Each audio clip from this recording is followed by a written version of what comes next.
Ladies and gentlemen, in today's video, I will be ranking my top 32 NFL tight ends. And then I'll be ranking the position as well.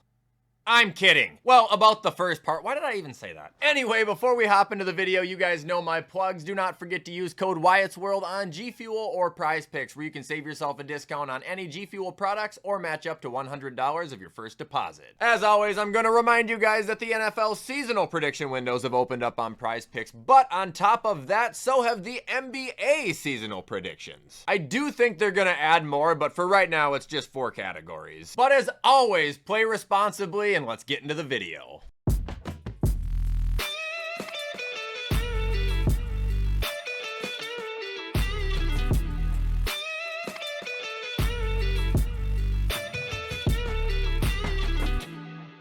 Alright guys, so here we are at the tight end list, and we are just going to get right into it with number 32. My opinion, it is Michael Mayer on the Raiders. Look, I don't think he's the worst tight end in the league. There's going to be some people who don't even make this list, but there is no question that he had an extremely underwhelming rookie year, only having like 300 yards and 2 touchdowns, and to cap it off, he had a toe injury, so he missed like the last 3 weeks. That being said, the guy still had a few flashes of good games. He's an enormous human being. I don't think it's the end of the world for him, but with Brock Bowers being there, I'm also questioning just how much action he's ever gonna get. 31, give me Noah Gray. Look, I know he's not the most used tight end, and there's some people who don't even probably know who he is, but he came up in a few really clutch spots last year for Kansas City, and it seems like majority of the targets he hauls in. I didn't think he looked bad at all. Number 30, give me Luke Musgrave. I actually felt bad for this guy. He was having a really solid year, and then he had a kidney laceration that took him out for like 5 or 6 weeks. This is another giant human being here, 6'6", 250 pounds. If he can just stay healthy, this is nothing but a compliment. He will mimic Hunter Henry. 29, give me Mike Gesicki. Very underwhelming year from him last year, but he was on a terrible team playing second fiddle to the guy we just mentioned, Hunter Henry. Mike's always been very reliable and consistent outside of last year, and I think this year on the Bengals, he's going to have a chance to really blow up again. And that'll bring us to 28, where we got my guy, Noah Fant. I still ride with him, man. No doubt about it, he has not had the career he was supposed to with how high he was drafted back in Denver. But at the same time, he has never, ever for a second bet a bad tight end, and this guy will cook you with his speed. For how big he is, man, he should not be able to run a 450 flat.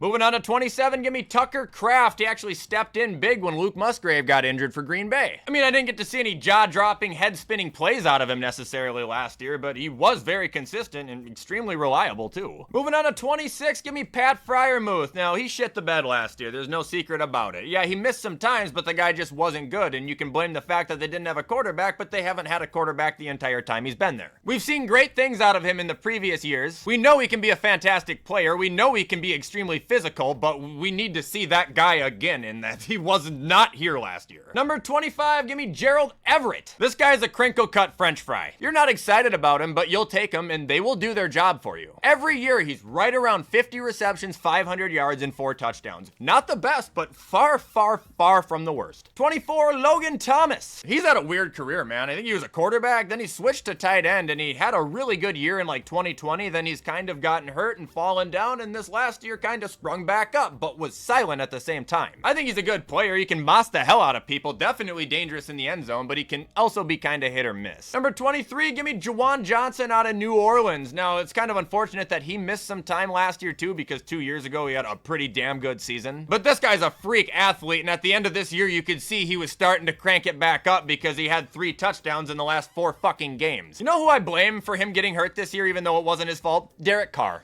Moving on to 22, give me Brock Bowers. Now, I get it, this is out of character for me. I usually do not ever put rookies this high, but if this guy was drafted as high as he was, and ends up fulfilling the expectations I keep hearing about him being this, ginormous multi-tool, well, he deserves a little bit of hype then, doesn't he? Moving on to 21, give me Tyler Conklin. Now, this guy's a little bit weird. He's always been underrated in my opinion, but he's not very fast. He's not very physical, meaning you don't really see him break a lot of tackles or anything, but in the short game, the guy is very, very consistent at getting open and catching passes, and you can't ask for anything more than that. This guy's been averaging like 60 receptions a year for the last 3. Moving on to 20, give me Chigoziem Okonkwo off the Titans. Sorry if I butchered his name, but this is another very slept-on guy and another guy who I think is a tremendous athlete. I know this last season he only had like 530 yards and 1 touchdown, which actually is a yardage improvement from his rookie year, but speaking of his rookie year, does anybody remember that play where he just bulldozed through like 8 Chiefs? I guess this guy's got pop in his step, dude. Brian Callahan has a chance to make a monster out of him. Moving on to 19, give me Tyler Higbee. He's still consistent, still reliable. Didn't get as many targets this year, didn't get as many receptions, didn't get as many touchdowns or yards, but that all has to do with the fact that Stafford was slinging it to Puka. I mean, when you got two fiends for receivers, the usage for a tight end, it just kind of falls out of the window. 18, give me Cade Otton. This guy's a good player, man. He came up in a lot of clutch moments last year, and especially looking at his playoff performances, I don't have a doubt that he's going to get an increased workload this year. Like, he's kind of a bully. Now, I will say he does have a gripe, at least from me, though. It seems like the guy can have total bricks for hands, like 1 out of every 10 plays, but if he can get that fixed, this guy could be a top 10 tight end one day.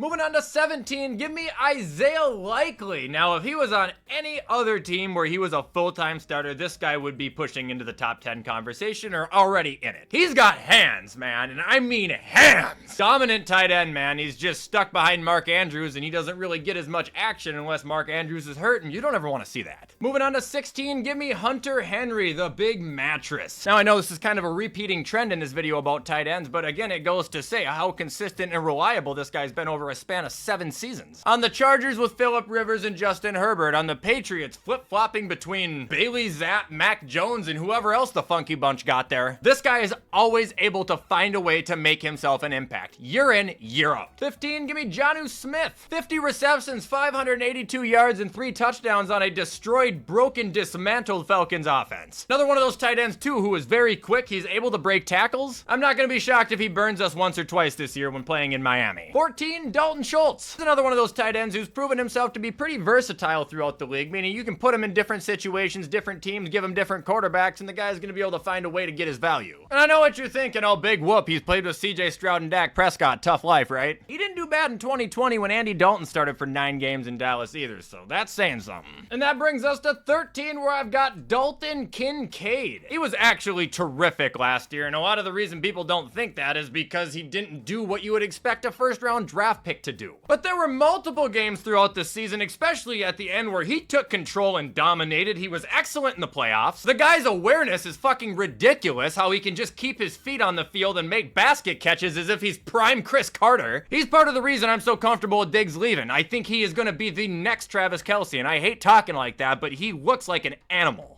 12, give me Jake Ferguson. I remember when Dalton Schultz left the Cowboys, you know, last year, that was supposed to be a big deal. They were supposed to have a big hole there, and Jake Ferguson's the reason that didn't exist. He did a fucking fantastic job. 71 receptions, 761 yards, 5 touchdowns, all while CeeDee Lamb went absolutely ballistic. Guy's an animal. 11, we got Trey McBride. Anybody who knows me would know that I am a big fan of Trey McBride. This guy was able to log 81 receptions and 800 yards on a completely horseshit offense this year, and on top of that, he had 2 games where he had 10 receptions. The guy had multiple 100-yard game performances this year. Like, I have zero reason to believe that he will not do better with an all-around just better team. Moving on to 10, we have Dallas Goedert. He still gets his flowers from me. I think he's a pretty menacing, dominant tight end, especially if you're trying to go one-on-one against him. But it is a little unfortunate that the guy has never played a full season. He's always missing some time. However, 2 to 3 games a year is a lot better than half the season. Moving on to number 9, we have Kyle Pitts, and please listen if you think this is too high. This guy's rookie season, when he actually had a decent quarterback, you know, Matt Ryan, he had 1,000 yards, 68 receptions, and averaged like 15 yards a catch. The other 2 seasons, he's working with Marcus Mariota and Desmond Ridder, literally 2 of the worst quarterbacks I have ever seen. In order for him to be fully utilized, you need someone who can throw the fucking ball. This year, they got it again. But I don't blame him at all for last 2 seasons being drop-offs because he couldn't have done anything better. 8, give me Cole Kmet. Hell yeah, man. He started off really slow, and the last 2 years has been really taking off. 2022, 50 receptions, 540 yards, 7 touchdowns. 2023, 73 receptions, 719 yards, 6 touchdowns. Every part of his game seems to be improving too, especially if you dive into the analytics. He has less drops, he has more broken tackles. Like, he is flat out just adapting and improving on a year-by-year basis at this point. And now number 7, we have Evan Ingram, and this might be too low, to be completely honest with you. He had 114 fucking receptions last year. The year before that with Jacksonville, he was up in the 70s. I don't think his entire time he was on the Giants, he ever got 70 receptions in a season. Said it before and I'll say it again, this guy plays the role of tight end as if he's a wide receiver. He's big, he's quick, he's probably become Trevor Lawrence's most reliable weapon.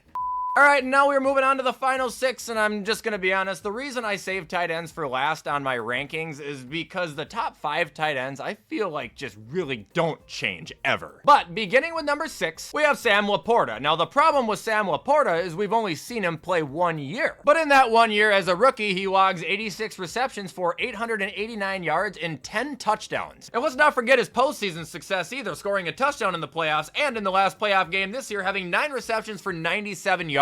You know, as little as he's been in the league, there is also very little you can say to try and weigh him down. Number 5, give me David Njoku. He is the most athletic tight end in the league, and when healthy, he is probably the most dominant tight end in the league. When health is on his side, you can't stop him. He's unguardable. The guy can jump fucking 20 feet in the air. He did used to be injury prone, but you can't really say that over the last couple of years now, can you? Like, he has been missing games, but it hasn't been any more than, I don't know, 2 or 3 of them. Give him his damn respect. Number 4, Mark Andrews. He missed some time, so that does weigh him down just a little bit, but he is still clear-cut a top 5 tight end in the league, and had he not missed 7 games last season, there's a very good opportunity he probably would have finished statistically as the tight end 1. Number 3, give me the Hawk. Now, he did miss 2 games last year, but we still got to see him log in 95 receptions, 900 yards, and 5 touchdowns. This guy has been one of the most aggressive tight ends in traffic, at least if you're asking me, since he came into the league. And on top of everything, he's coming off of arguably his career year last year on the Vikings. This year could be really special for him too, considering I don't think they're going to be throwing deep a whole lot. Number 2, we have George Kittle. He's elite. He's amazing. 1,000 yards last year, 6 touchdowns. He's a tight end that can do everything. He can catch, he can block. You want him to throw someone on their ass, he'll do it. But he's not number 1 because he is not Travis Kelce. And Travis Kelce still is the best tight end in the league. I've never seen so many people act like 93 receptions, 900 yards, and 5 touchdowns is a bad year for someone. Sure, he didn't put up the most Kelce year, and I know I brought this up, but go look at him in the fucking playoffs once. When this guy needs to win, he can turn himself into one of the most dominant weapons an offense has ever seen in the snap of a finger. He'll catch every pass, he'll break every tackle, and the guy will play through an injury until his coach physically does not let him play anymore. Love or hate his girlfriend, he is still the best in the league right now, and he is probably the best tight end of all time. And that is going to do it, ladies and gentlemen, for my top 32 NFL tight ends going into this season. As always, make sure to let me know where you agree and let me know where you disagree. I had a fun time making this video. I'm going to get it edited so you guys can watch it on time. So with that being said, have a fantastic rest of your Wednesday, and I will see you in the next video.